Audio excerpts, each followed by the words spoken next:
Okay, this is the last unit of complex numbers. Roots of complex numbers. We're going to be solving equations in the form of z to the n power equals c, where z and c are any complex numbers, and n is an integer, like 1, 2, 3, 4, 5. And so before we do that, we want to solve these two equations, because we're going to need something from these answers to help us. So the first equation is sine of 2x equals 1, and the second equation is cosine of 3x equals radical 2 over 2, and the answers are between 0 and 2 pi. So pause the video and take a couple of minutes to solve, see if you remember how to solve these. Okay, well, we're back.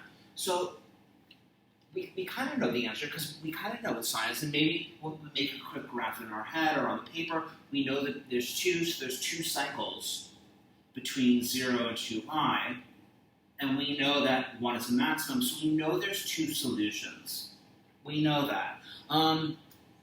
So the question is, how do we find them? Well, let's take an algebraic approach. Now, we've changed the argument. It will be the argument, actually. And so we know if x is between 0 and 2 pi, that means that, 2x is between 0 and 4 pi. I'm going to say something here, which means we need to go through two cycles. We need to get, because if we're looking at 2x, we need to go around the circle twice. 2 cycles. Okay. Well, I'm going to let 2x equal a, because I know I can solve this just by looking at it. I remember that. The 2x's, something that get a little difficult, so make the substitution. So you say, okay, sine of a, therefore I know a equals pi over 2, but I need to go around again, make a full cycle, 2 pi, pi over 2 plus 2 pi. And we have our two solutions. And I'm sorry, no, we're not. I apologize. So, a equals pi over 2 and pi over 2 plus 2 pi, but I don't want 2a. So I know this is equal to 2x, right? So what I'm going to do is divide everything by 2. So x equals pi over 4, and what is pi over 2 plus 4 pi over 2, right? So that's 5 pi over 2, 5 pi over 4. And that's how we find the two solutions. Let's try another one. This one's going to be a little longer, tedious, but not difficult.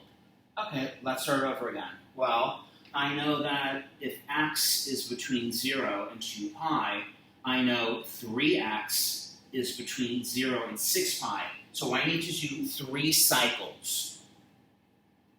3 cycles. Okay, no big deal. Let's make a substitution. So let's let a equal 3x. Just for my visual. You don't have to do that, or, it's up to you, but I like to do this. So the cosine of a equals radical 2 over 2. That's 45. It's 45, right? But we're between 0 and 2 pi, so there's also, where cosine is positive in the fourth, 360 minus 45, or 8 pi over 4 minus 1 pi over 4 is 7 pi over 4. Once again, 45 and 315, or pi over 4 and 360, 2 pi, or 8 pi over 4 minus 1 pi over 4, 7 pi over 4. I'm going to write it down here because I need to go through my cycles. Okay, well, the first cycle, I have to add 2 pi to both of these. But you know what I'm going to do? I'm going to do 8 pi over 4.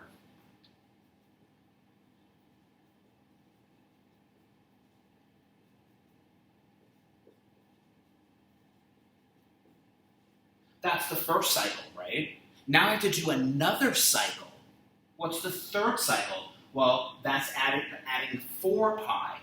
Well, so let's see. So it's pi over 4 plus 16 pi over 4, and 7 pi over 4 plus another pi, another like 2 pi or 8 pi over 4, which is 16 pi over 4.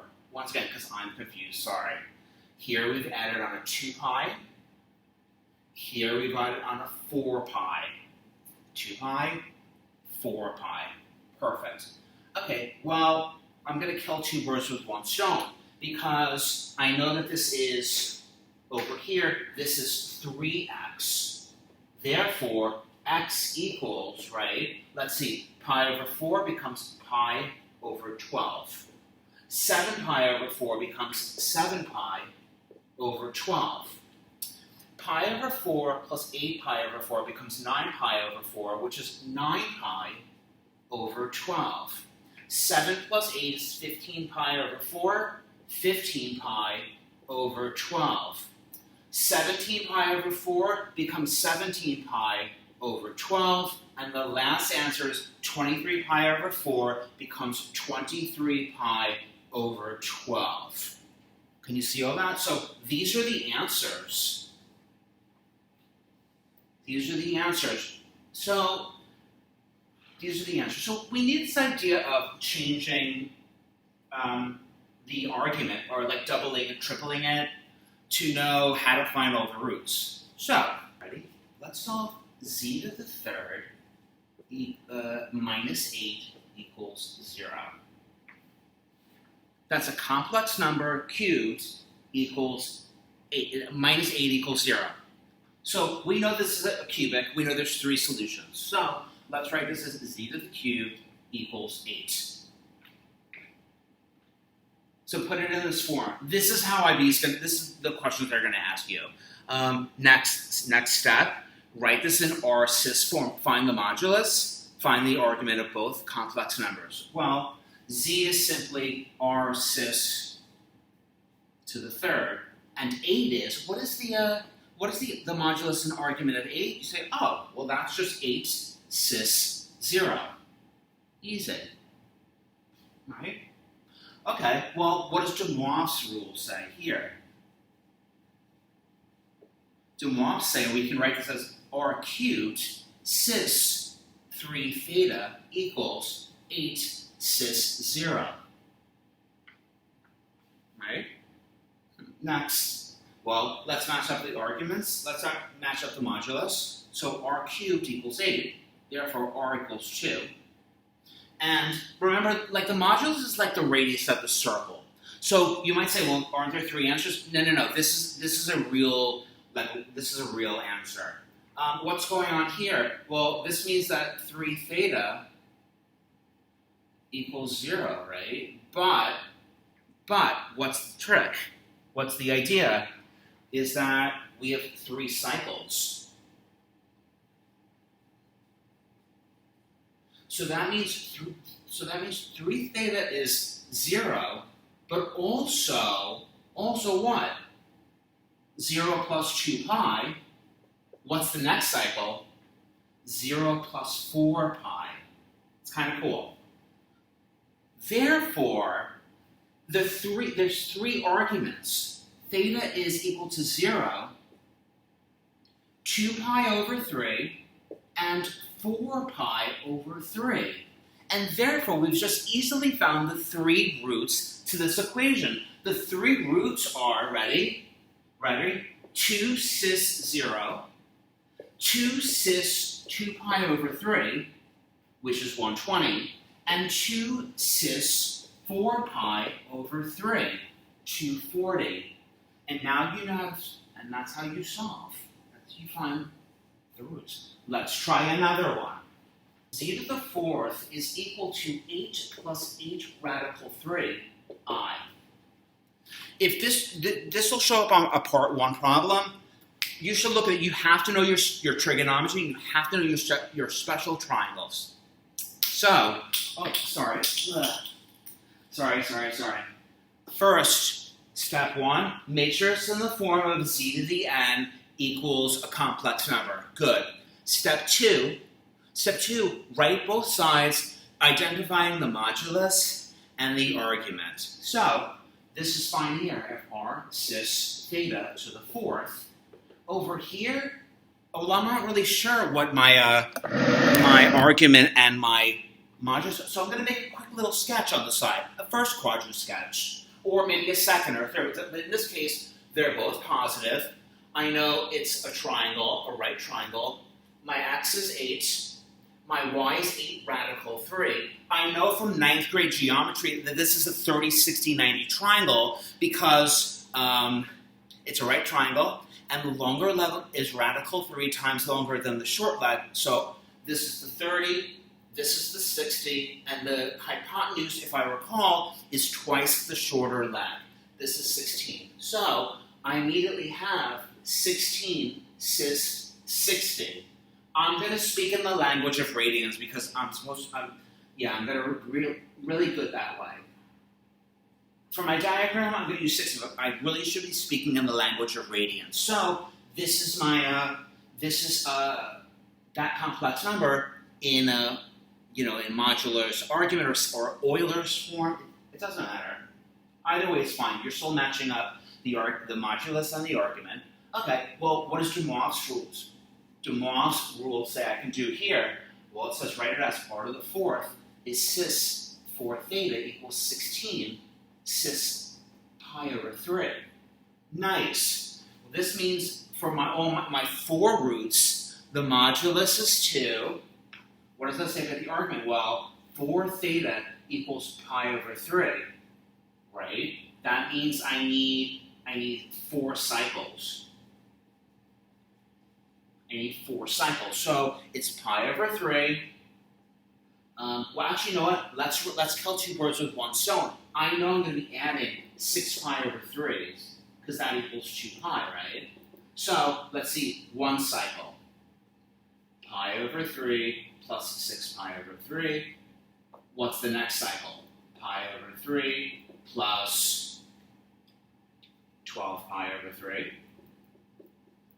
And then what's the last cycle is pi over 3 plus, 18 over 3, 18 pi over 3.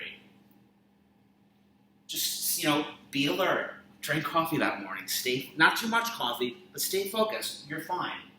So, therefore, I know that theta is equal to pi over 12, 7 pi over 12,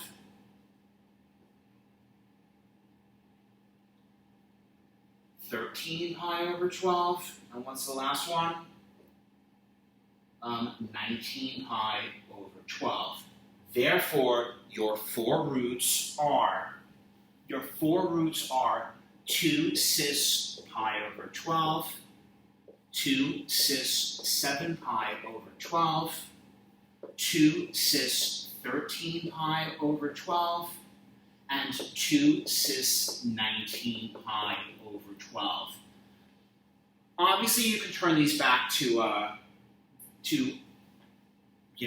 degrees. But let's talk about that for a second, because the way I used to teach this was so you have z to the third equals 8, z equals 8 to the 1/3, and the first root was 2, but you knew this was like cis 0, right? And so I would say, okay, take 360 and divide it by 3, so you get 120, and so you have 2 cis 0, 2 cis 120, and 2 cis 240. That's how I used to teach the kids. Maybe that's faster for some of you. Same way over here with this last problem. I figured out it was z to the 4th equals, 16 cis 60. And then I would say, fine, take the 4th root. So it would be 16 equals 16 cis 60 to the 1/4. And Dumont's theorem says it doesn't only have to be, you're raising this to the 1/4, this is 2, but Dumont's theorem actually works for fractions and negative numbers, kind of really cool. And so you have cis 15. And I would say to the kids, okay, you know there's 4 roots. So take 360 divided by 4, that's 90, and just keep adding on 90s. So you're like, fine, the first root is 2 cis 15, the next root is 2 cis 50 plus 90, which is 105. The third root is 2 cis 195, and the fourth root is 2 and 290. And though these are your 4 roots. Yeah. Oh, no. Sorry. 285. And these are your 4 roots. They're in degrees, but you'd find that they're actually in radians and degrees. This is the fast and easy way. Let's do another one, the slow way and the really fast way. How about z to the third equals negative 125. 125. So you say, okay, that's easy, Mr. Adler. You want to do the fast way? Let's do the quick way first. You say, okay, z to the third, z equals negative 125 to the 1/3. We know that z equals negative 5. So that's the modulus. But I'm going to rewrite this as 5 cis 180, right? I also know that there's 3 roots. So I'm going to take 360 divided by 3 is 120. So I know my first root is 5 cis 180. I know my second root is 5 cis 300. And I know my third root is, let's see, 60 to 360, 60, 5 cis 60. And those are your 3 roots. Let's do it the longer way. Let's do it the proper way now. And then let's do it the proper way. So we have r to the third cis 3 theta is equal to 125, cis pi. Right? I'm using radians, I'm being proper here, being all proper. You'll get full marks, but make sure in the last step, if they ask for radians, your answers are in radians. Cool. Okay, well, I know that my modulus is 5, and I know that 3 theta is equal to pi. Well, I have to do 3 cycles, right? So, it's pi, it's also 3 pi, it's also 5 pi, right? Because I'm adding 2 pi's each time. Sorry. I'm adding 2 pi's each time, so therefore, theta equals pi over 3. That's my 60. 3 pi over 3 is pi. That was my original one. Remember, it was cis 1. Yeah, you can actually see that over there. Yeah. And then the third root is, what is it? Oh, no. Oh, I apologize. This was 3 pi over 5. No, I apologize. 3 pi over 3 is pi, and then the last root is 5 pi over 5. What is that? 60 times 5 is 300. Yeah, that was another one of the roots. 300. We have our answers. And therefore, the 3 roots are z equals 5 cis pi over 3, 5 cis pi, and 5 cis 5 pi over 3. Now, what I want you to do now, the next thing we need to think about is the geometry of these roots. The point we will be making is that they're equally spaced around the center, like it's not on a circle. So what I want you to see this is let's take these 3 answers. And what I want you to do is I want you to go to Desmos, and I want you to plug this in, not using complex numbers, but we're going to say the coordinate is 5 cosine pi over 3, 5 sine pi over 3. Then I'd like you to plot 5 cosine pi, 5 sine pi, and then lastly I'd like you to plot 5 cosine 5 pi over 3 and 5 sine 5 pi over 3. So I'll give you a second to plot those 3 points. Also, what I'd like you to do on the right side of your screen, if you go into the settings, you're able to change it from your regular Cartesian plane to the polar plane. Right? And what I'd like you to graph, when you switch it over to the polar, is I also want you to graph r equals 5. This will represent a circle with radius of 5. So take a second, we're just going to turn your graph into a polar coordinate graph, plot the circle r equals 5, and then plot these 3 points. I'm going to come back. Nice. At this point, you should have noticed something interesting. You should have noticed that you have 60. If this is 5, I think you have like 60, 180, and what is this point? What is 5? This is 300. Not a coincidence. 60 and 300 are conjugates of each other. That's not a coincidence. Remember, roots come in conjugates. And what you're going to notice is that these points are the endpoints of an equilateral triangle. And so what I want you to do is I want you to try that out with r to the third, and I want you to try that out with the I can plug the coordinates in. You can do that with any of them. You can do that with any of the problems that we worked on. And so what you're going to see is that the roots of these complex equations are actually they create the vertices of regular polygons. And this is how we, so questions that show up on IB exams are, what's the area of the square? What's the area of the equilateral triangle?